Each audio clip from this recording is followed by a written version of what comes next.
Iya benar, kamu harus berkata tidak terhadap perkara yang tidak mengenakan. Kita harus putuskan. Hari ini kita melihat kitab Amsal di pasal 29 disampaikan oleh Pastor Tim. Di pasal 29 yang paling bijak yaitu di pasal 26.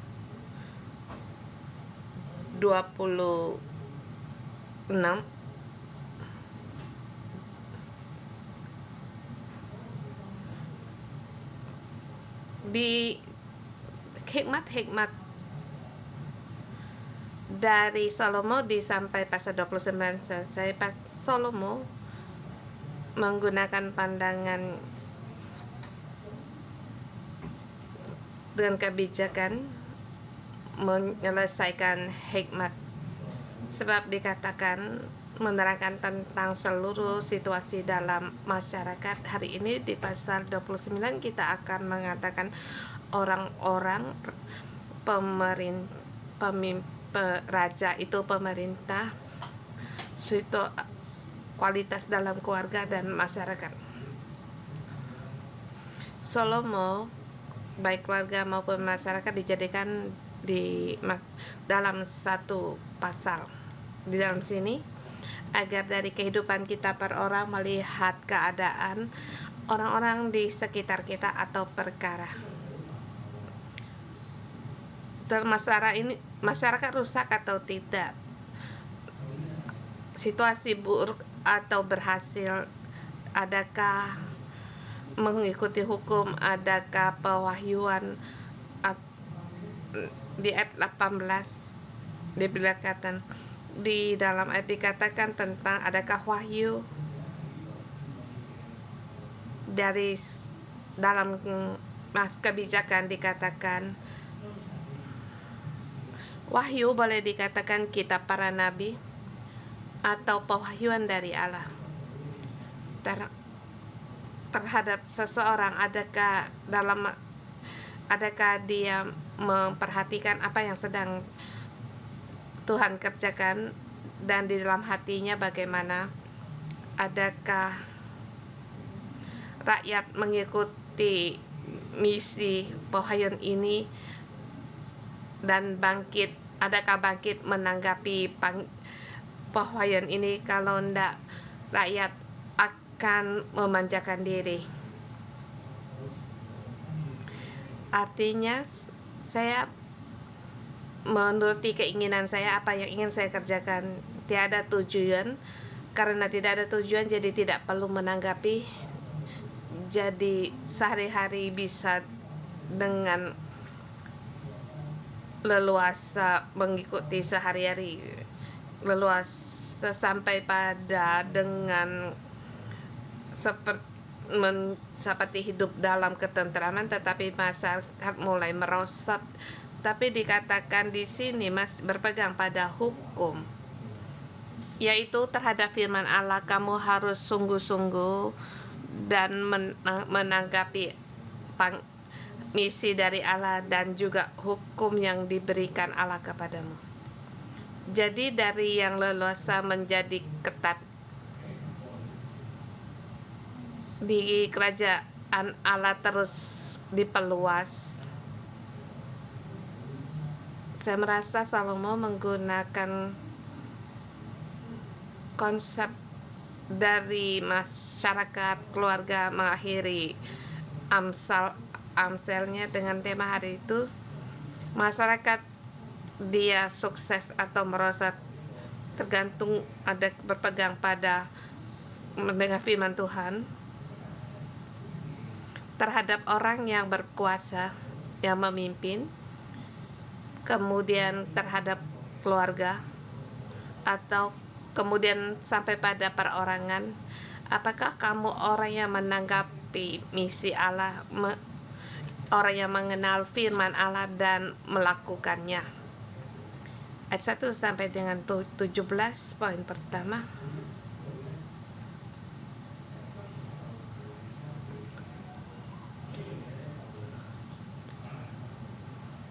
Setiap ayat tidak dikatakan tidak ditaruh dalam satu tempat bagian. Jadi saya akan mengambil dari berapa ayat. Pertama, menerangkan tentang kualitas seorang raja atau pemerintah terhadap orang yang memimpin. Kualitas ini, dan raja ini bukan hanya dimaksud dengan di sini yang dimaksud raja sini adalah satu pemerintahan. Kalau kamu seorang yang pemimpin atau yang mempunyai kualitas menguasa, kamu adalah juga dimaksud dengan raja, termasuk juga di rumah.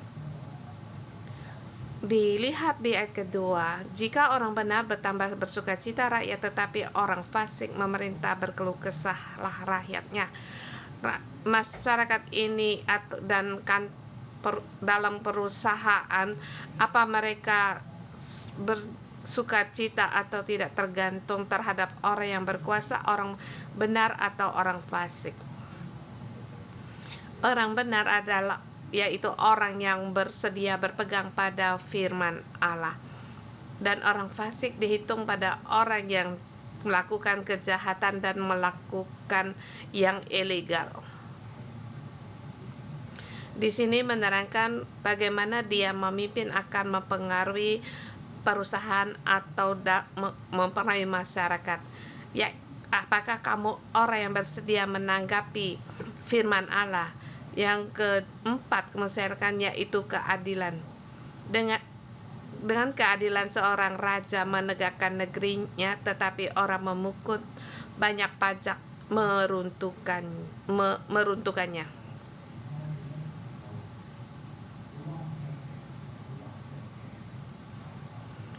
Satu tempat, satu negara atau kerajaan, bagaimana negaranya bisa bertahan lama, itu juga bergantung dari rajanya atau penguasanya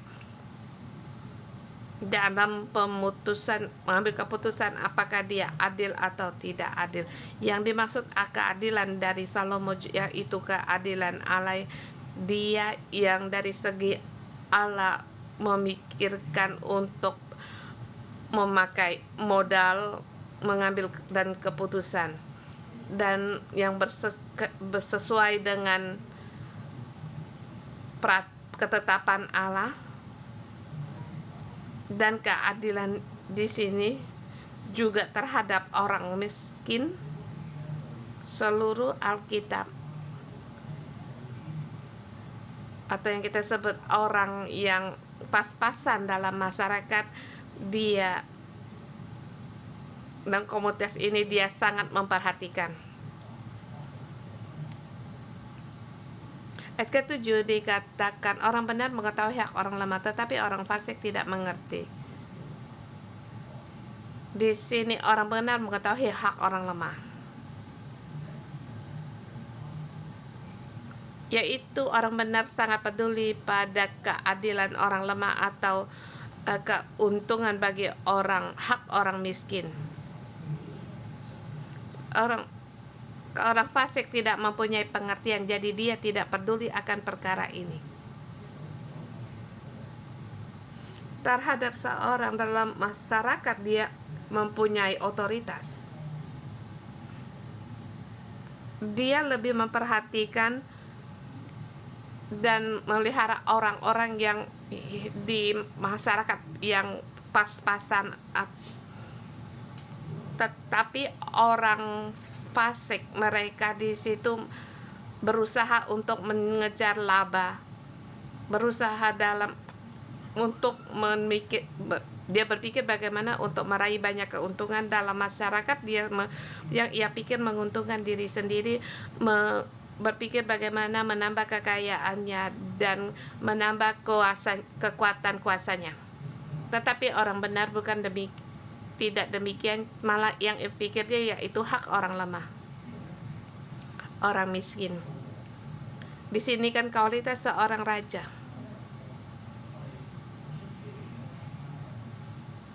Dan ini kembali kalau kita pakai di tempat pemasaran. Apa yang kamu sehari-hari pikirkan? Di sini dikatakan raja, dia raja yang baik, dia raja yang adil. Yang ia pikirkan, apakah dia adil? Apakah dia berpikir apakah dia benar? Bahkan dia berpikir dalam peraturan-peraturan yang ketetapan ditetapkan orang yang perlu untuk dilindungi. Dia berpikir bagi orang miskin atau orang lemah, atau dia orang pendatang, tapi orang fasik tidak berpikir akan hal ini. Jadi seorang raja tidak berpikir untuk keuntungan sendiri, tetapi melihat seluruh dengan seluruh dalam seluruhnya, apakah itu adil, lurus.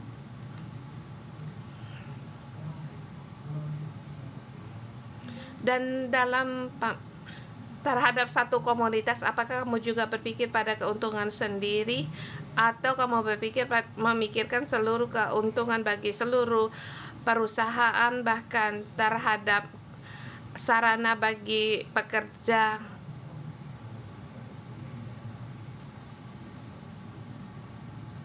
Ini dilakukan selalu bagi orang yang berkuasa untuk memerintah.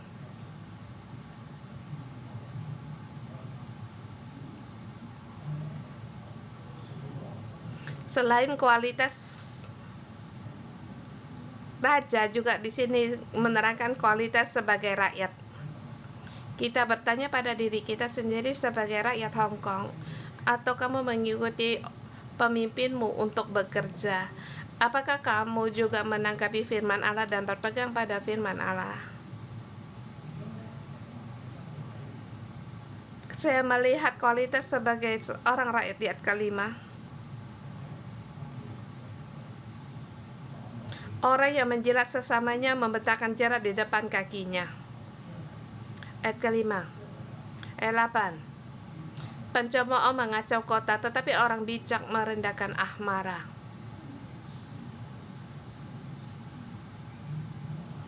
Ayat 5 dan 8 bersamaan saya terangkan, yaitu menerangkan keadaan seseorang dalam berkata-kata, baik ini dalam satu komunitas, kualitas dalam perusahaan, sangat memperdulikan apa yang perkataan seseorang. Kalau dia menjilat sesamanya, dia sendiri di situ menjadi itu seperti membentang jerat bagi dia, yang akhirnya menjadikan sandungan bagi dirinya sendiri. Maka kenapa yang kita katakan kita menyalahkan orang lain? Karena itu untuk keuntungan sendiri, atau saya tidak suka pada orang, saya berbohong. Saya membesar-besarkan kelemahan dan kekurangan seseorang tujuan untuk mendapatkan keuntungan. Di ayat 8 dikatakan pencemooh mengacau kota. Di terjemahan asli, pencemooh mengacau kota, mengacau maksudnya situ membakar kota. Seperti saya memberitakan pesan seperti membakar hati orang, sehingga seluruh kota dalam kegentaran, amarah, dan ketakutan. Saya memberitakan berita mengacau, membuat orang membangkitkan emosi orang. Tapi kabar-kabar ini bukan tentu benar. Ayat 8 dikatakan orang bijak meredakan amarah. bagi orang hikmat segala amarah itu diredahkan. Tetapi pencemooh tidak memiliki Allah. Dia menebarkan emosi. Di sini ini kualitas dalam masyarakat, dan bersamaan juga mengajar kita sebagai seorang menjadi pengikut Tuhan, termasuk menjadi seorang pengikut, termasuk kita mengikut pendeta kita, gembala kita, atau kamu mengikuti, kalau di kantor kamu mengikuti atasanmu atau anggota sel, bagaimana kamu mengikuti ketua selmu. Dan di sini mengatakan bagaimana kata-kata yang kamu ucapkan, yang kamu keluarkan. Sekarang di media banyak mengabarkan desas-desus, itu sangat mudah. Bahkan berita ini sangat cepat tersebar. Hari ini kita bisa meninggikan orang ini. Mungkin ke hari besoknya saya baru tahu kalau dia tidak bersalah. Sesungguhnya kamu melakukan hal ini telah menyakitkan.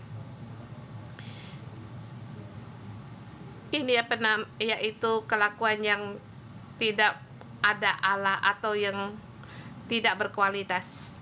Kita hari ini, adakah kita memberitakan kabar yang palsu? Atau hari ini kita melihat di internet, tanpa kamu sadari kamu percaya pada berita-berita itu, menggunakan caramu untuk menuduh otoritasmu, pemimpinmu, atau dengan caramu mengambil keputusan terhadap seseorang. Bahkan kamu dikatakan seperti ayat 8, ingin agar ada orang bersama denganmu, bersama marah terhadap orang, bersama menuduh seseorang. Kita menggunakan banyak kekuatan untuk menangkap orang itu. Salomo berkata, orang-orang demikian bukanlah rakyat berkualitas, bahkan tidak memiliki hikmat Allah. Orang-orang yang tidak mempunyai wahyu, dan juga orang yang tidak berpegang pada hukum, jadi hanya memuaskan melakukan keinginannya sendiri. Dan pasal 20 bukan hanya bagi orang yang berkuasa, dan juga bagi rakyat, bagi setiap orang yang mengikuti. Kita bertanya pada diri kita sendiri, kamu sebagai rekan kerja, atau baik kamu sebagai jemaat, atau kamu sebagai penduduk rakyat, adakah kamu bertanya pada dirimu, adakah kamu mempunyai hikmat Allah untuk melakukan tokoh ini? Adakah aku memberitakan di media untuk disiarkan, diberitakan di seluruh bumi? Mungkin kamu tidak, tetapi ini mengajarmu. Tapi janganlah kita karena masyarakat menjadi masyarakat yang mempengaruhi emosi kita. Kita boleh menerima berita-berita atau kabar, tetapi jangan sampai kita terpengaruh pada emosi kita, sebab ini adalah pekerjaan dari iblis. Tadi kita katakan ini adalah kualitas dari masyarakat. Kemudian adalah bagian yang terakhir, Salomo menerangkan kualitas dalam keluarga. Ayat 15 dikatakan, tongkat dan teguran mendatangkan hikmat, tetapi anak dibiarkan mempermalukan ibunya. Ayat 17, dididik anakmu, maka ia akan memberikan ketentraman kepadamu dan mendatangkan sukacita kepadamu. Ayat 15 dia menerangkan tentang teguran. Perkaranya, kamu dengan apa itu mendidik anakmu, baik sebagai ayah, ibu, atau ketua sel. Cara pengajaranmu bukan secara darah dagingmu, kedaginganmu, tetapi haruslah seperti ayat 18 katakan, yaitu dengan pewahyuan atau dengan hukum mengajar. Ada kalanya kita tidak bisa terima terhadap orang rumah atau anggota sel kita karena kita dibaur dengan amarah kita, tetapi di sini ini menyuruh kita untuk mengajar, mendidik mereka. Mungkin dan salah satu pihak mungkin kita menyerah, kita tidak mau mendidik lagi. Ada kalanya sebagai ibu atau ketua sel kita diam saja. Mungkin melihat anggota sel atau anak kita kelakuannya tidak baik. Kamu takut merusak hubungan. Kamu takut bagaimana menyelesaikan bentrokan. Terlebih lagi bagi saya di antara kita menjadi ayah ibu atau pemimpin, jangan takut ada bentrokan. Jangan takut untuk menegur dan mendidik. Sini dikatakan soal kasih dan kepercayaan. Bagi kamu dengan tongkat dan teguran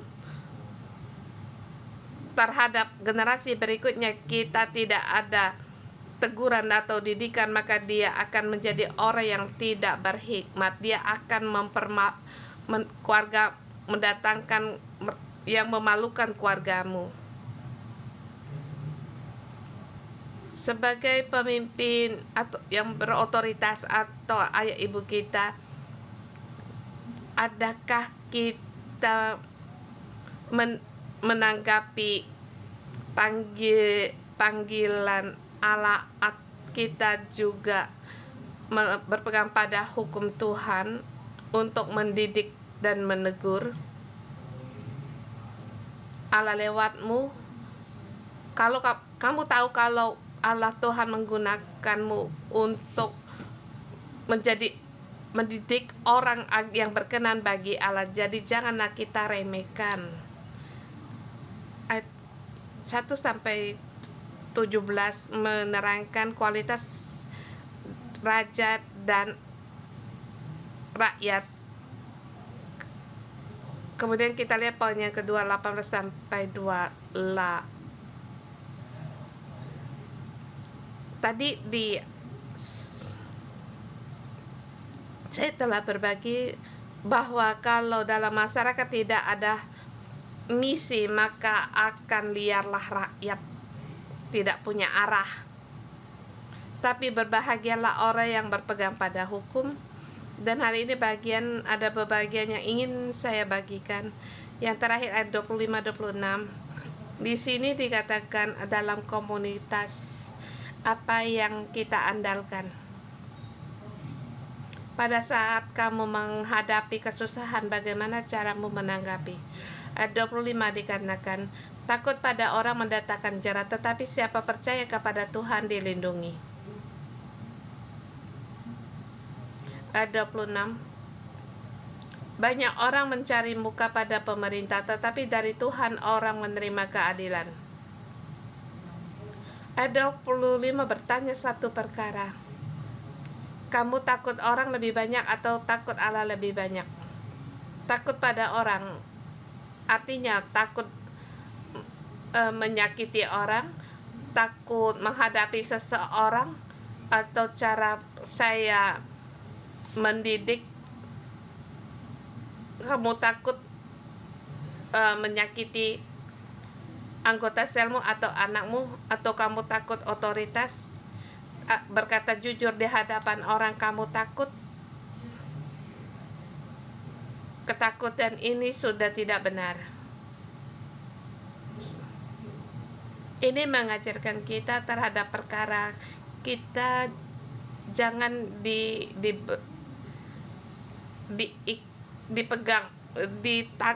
diikat dengan ketakutan.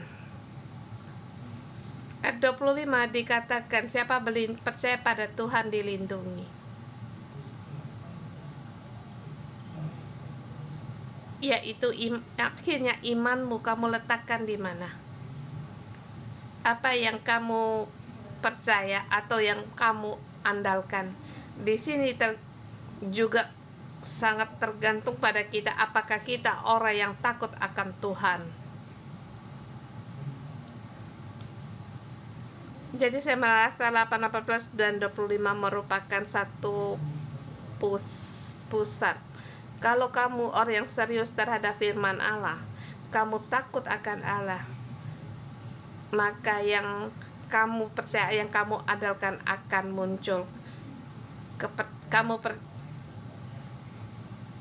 Ayat 29 dikatakan orang banyak mencari muka pada pemerintah, tetapi dari Tuhan orang menerima keadilan.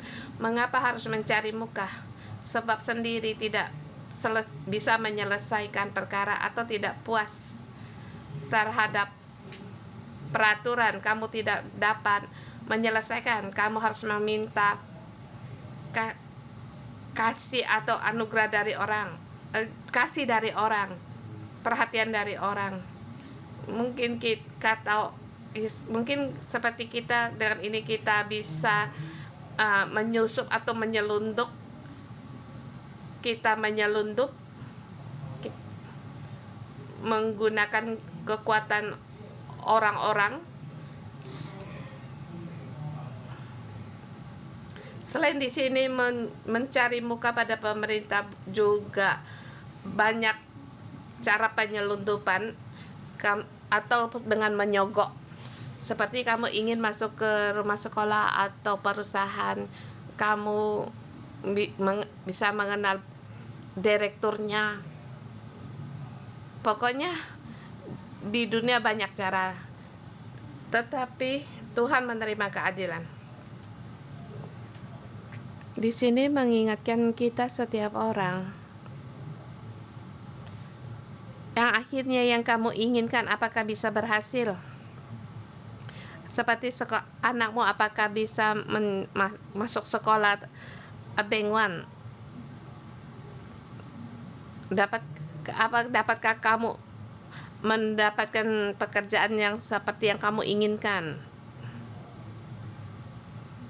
Di sini kita harus tahu bahwa Tuhan yang memberi keadilan bagi bagi orang. Di sini jangan menggunakan cara sendiri untuk meraih sesuatu, tetapi poinnya yang utama, Tuhanlah yang berkuasa.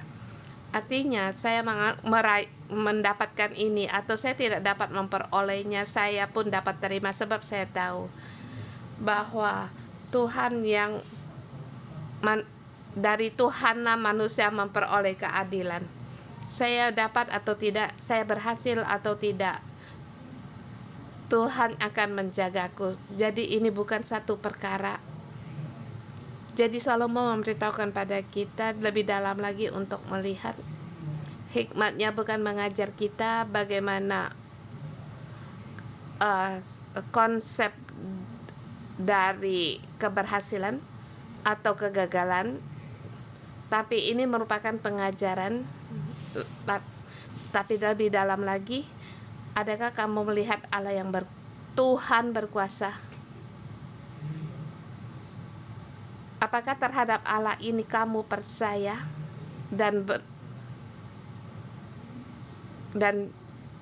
kamu dapat dipercaya? Dapatkah kamu terhadap orang lain, kamu takut pada seseorang? Kamu takut, kita harus jadi orang bukan takut pada orang, tetapi takut pada Tuhan, takut yang secara yang sehat. Jadi kita katakan bukan konsep untuk prinsip untuk keberhasilan, tapi di sini dalam masyarakat mengajarkanmu takut akan Tuhan, Tuhan akan memberkatimu. Dan tentu jangan mementingkan berkat untuk dirimu sendiri sehingga lupa pada Allah. Kita harus menanggapi misi kita agar kita bisa membangun hubungan lebih erat dan lebih dalam lagi dengan Tuhan. Pada saat kamu demikian, maka hidupmu tidak akan memanjakan atau menurut keinginanmu sendiri. Apa yang kamu kerjakan tentu akan kokoh, akan kuat, sebab kamu memilih bersama dengan Tuhan. Harga yang kamu pikirkan sama dengan Allah. Segala keputusan juga berasal dari Allah, dan keputusan Allah maka lebih lagi akan lancar dan diberkati. Sebagai kesimpulan akhir, Salomo dengan konsep dari masyarakat, keluarga, rakyat, yang akhirnya mengajar ke kita harus mengenal Allah. Hari ini kamu bertanya pada dirimu sendiri, kamu sebagai anggota sel, rakyat, sebagai sebagai seorang pekerja, apakah kamu mengenal Allah dan apa yang kamu kerjakan berkenan bagi Allah? Kamu sebagai ordinator, apakah kamu orang yang di dalammu adakah Allah? Adakah keadilan dan kebenaran Allah dalammu? Atau terhadap orang lemah kamu juga peduli? Kalau kamu mempunyai kepikiran seperti Allah, kiranya Amsal hari ini memberkatimu. Kita bangkit menyembah Tuhan. Sorry, Tuhan ampuni aku. Kita bersama memuji Tuhan.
Saudara-saudari semua, Tuhan ingin kita diberkati dari turun-temurun, tetapi di sini di dalam kehendak Tuhan adakah kita berhikmat?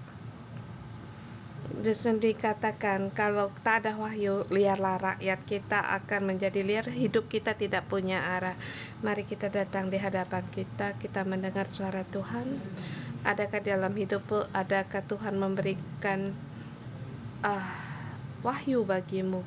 Kalau kita datang di hadapan Tuhan kita mendengar adakah wahyu misi Tuhan di dalam hidupmu, mengapa kamu bisa dibawa sampai di Hong Kong atau meletakkan seseorang di sisimu.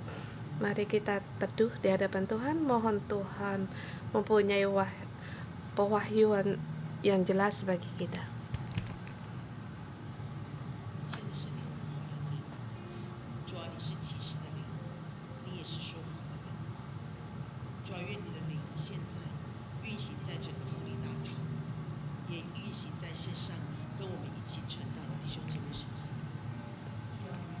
Tuhan, Roh Kudus menyertai kami, buka hati dan telinga kami, buka mata rohani kami. Roh Kudus, Engkau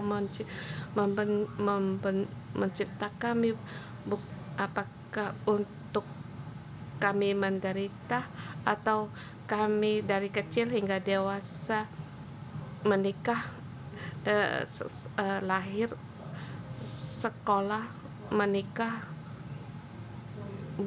Tentu bukan demikian saja. Engkau mempunyai rencana dan tujuan dalam kehidupan kami, Bapa. Tidak ada satu orang pun di antara kami salah dalam penciptaan-Mu, dan juga tidak ada kesia-siaan bagi penciptaan Engkau terhadap kami. Tentu terhadap kami Engkau mempunyai misi, pewahyuan. Tuhan, Engkau berbicara pada kami, saudara semua. Kita yang terlebih dahulu kita harus dalam pikir kita untuk berpegang kepada Dia, kepada Tuhan.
Tuhan Yesus, kami berterima kasih kepada Engkau sebab Engkau bersedia memberikan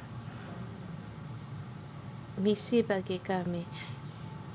Kalau kami tidak dapat meraihnya, Tuhan, kami tidak menyerah sampai kami mendapatkannya. Di dalam Engkau, Tuhan, selamanya ada jalan keluar. Walaupun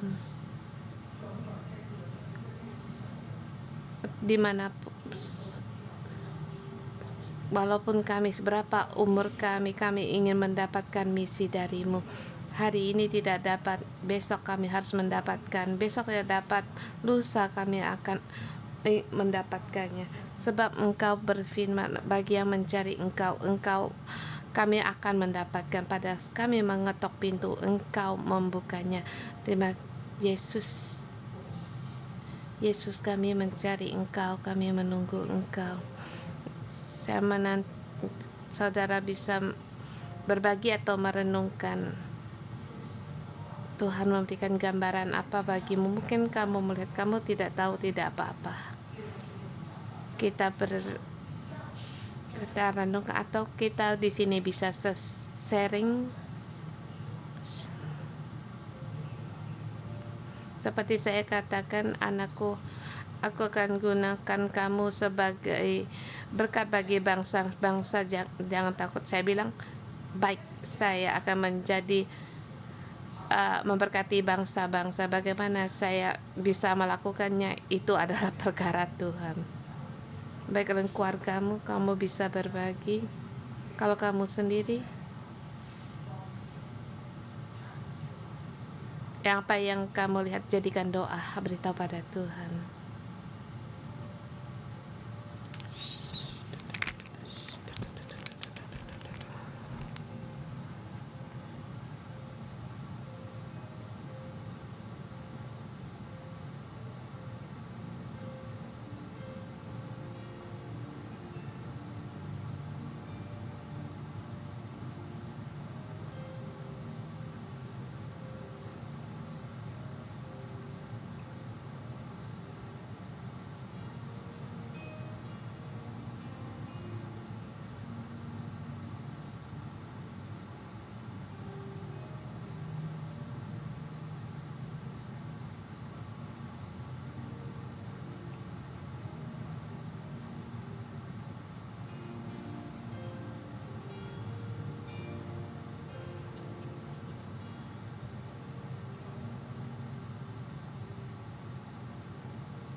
Setelah saya berbagi, kita bisa jadikan doa.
耶稣，我们谢谢你，你总是一位如此好的神。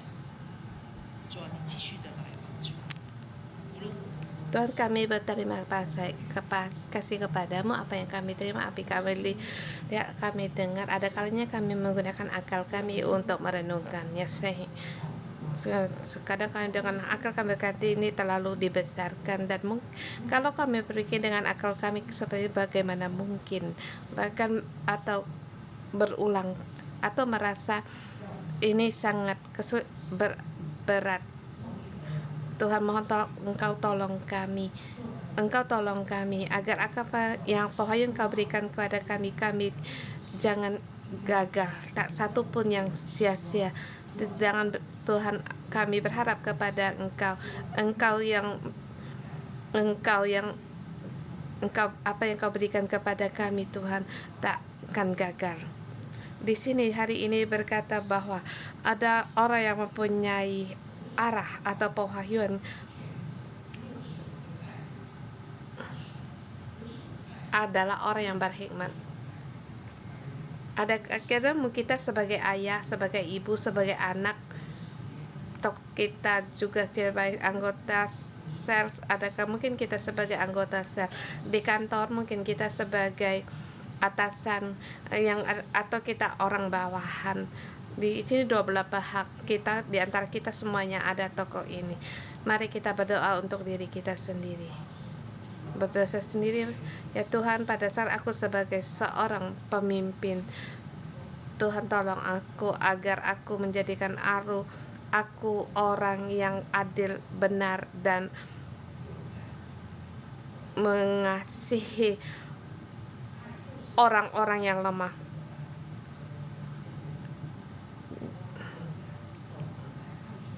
Dan terhadap demi anak-anak atau demi orang bawahan atau anggota selku, aku berani untuk menegur dan mendidik. Dan berdoa, salah satu pihak kita berdoa, ya Tuhan, aku sebagai seorang anak atau anggota sel atau sebagai di dalam kantor sebagai bawahan, mohon Tuhan beri aku untuk mau telinga yang mau mendengar. Kiranya Tuhan mendidik dengan kata-kata yang baik atau teguran, dan juga bisa mengendalikan dalam berkata-kata dan emosi.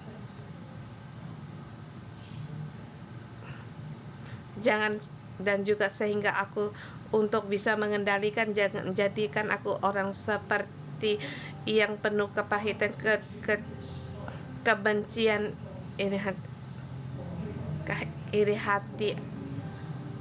Kalau kita berdoa, kiranya Tuhan memberikan kita hikmat, kita bisa berani dalam kasih dan kepercayaan, kita bisa menerima teguran dan didikan, dan kita bisa untuk memelihara, mengendalikan mulut kita. Kita bersedia untuk menerima didikan dan teguran dalam kasih. Juga kita bersedia untuk mengajar, mendidik.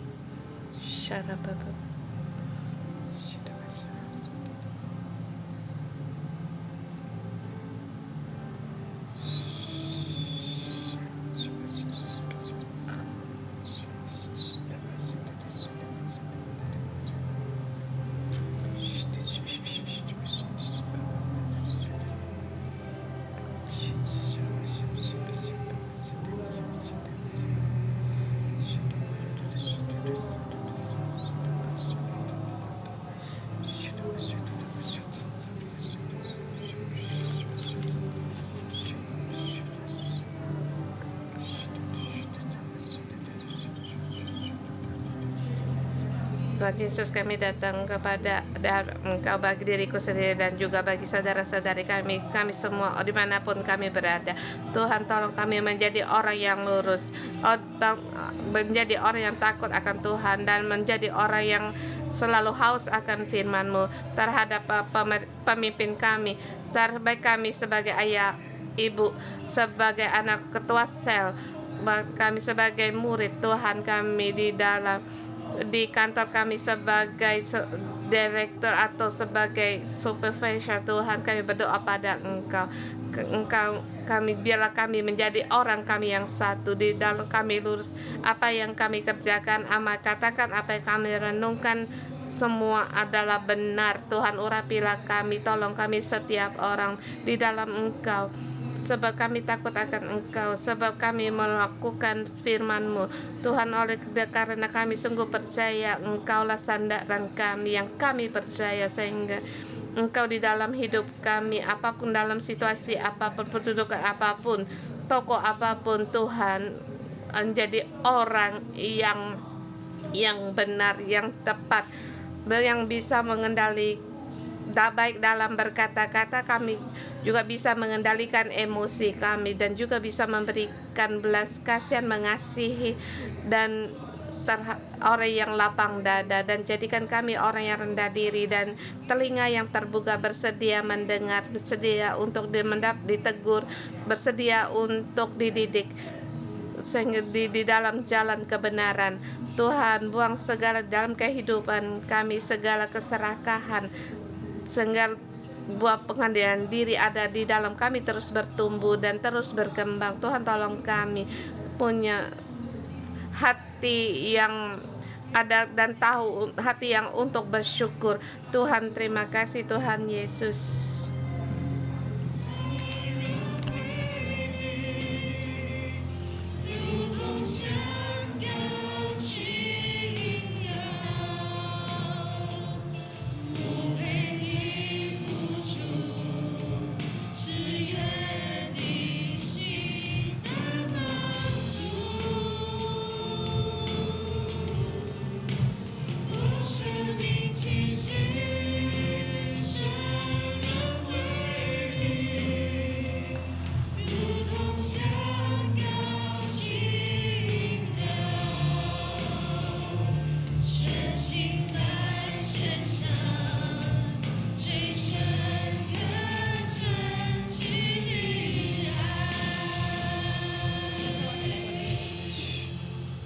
Tuhan Yesus, kami datang di hadapan Engkau.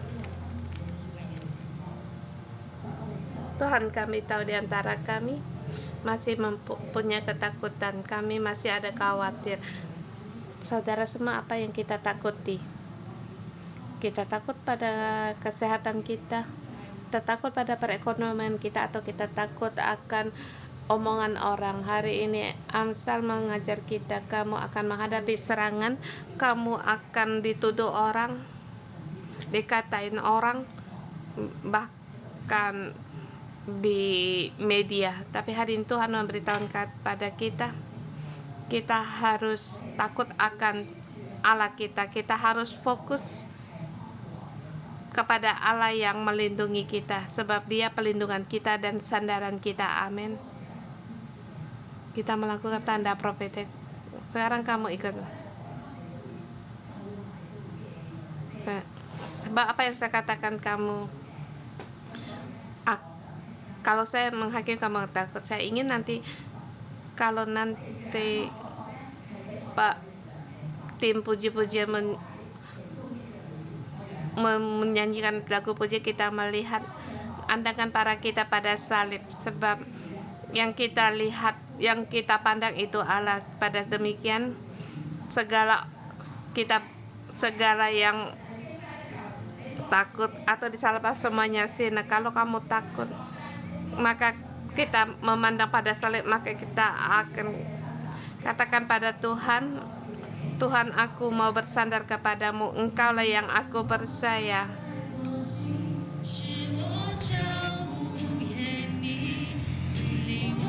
Biar kita tentang seperti Raja Wali, tidak lagi menangkan dan segala ketakutan. Tuhan, Engkau Allah yang menguatkan hatiku.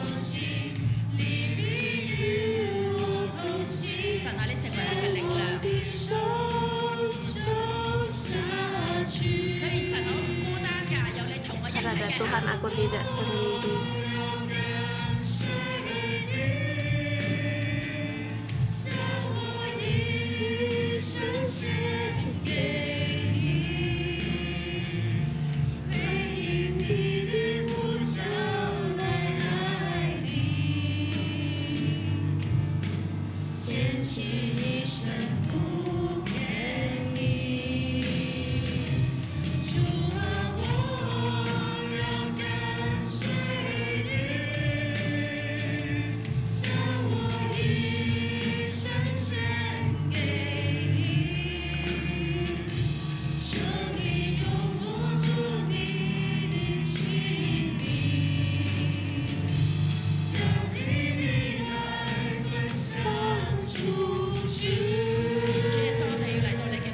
Yesus, 接 kami 纳 datang 你 di 灵使我 hadapan 从地 Engkau. 来嘅。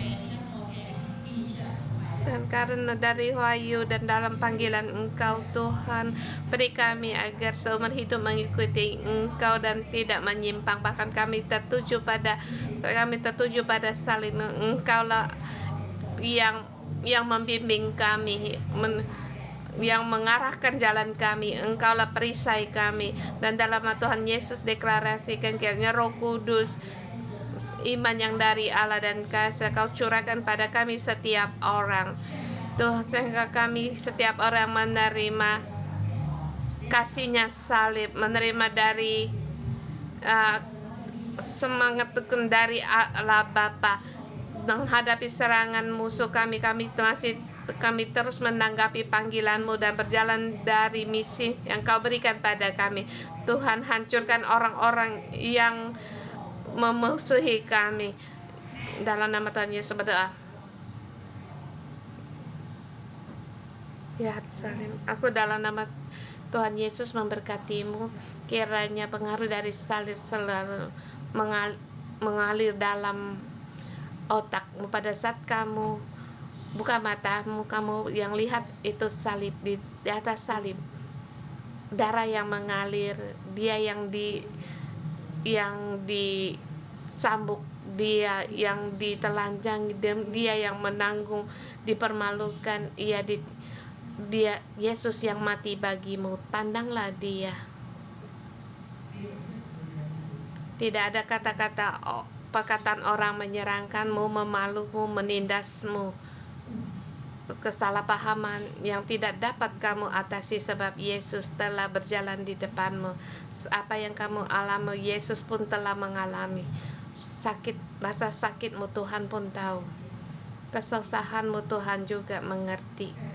Di masa kamu yang pada saat kamu lemah, pada saat kamu ingin menyerah, di situ ada kekuatan Yesus yang menopangmu. Kasih Yesus, semangat dari Yesus, dan dalam nama Tuhan Yesus memberkati setiap hari pada saat kamu buka matamu, yang kamu lihat yaitu kasih Yesus, salibnya Yesus, keberanian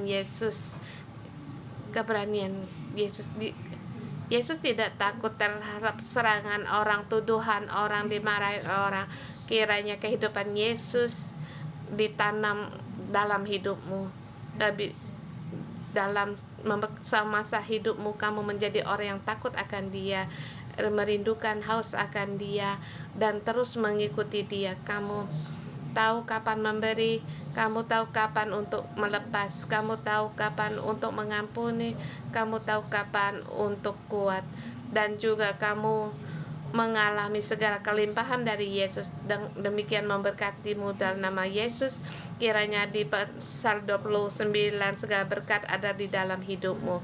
Di mana kamu berada, apa yang sedang kamu hadapi, otoritas pemimpinnya kamu hadapi Allah yang terbaik.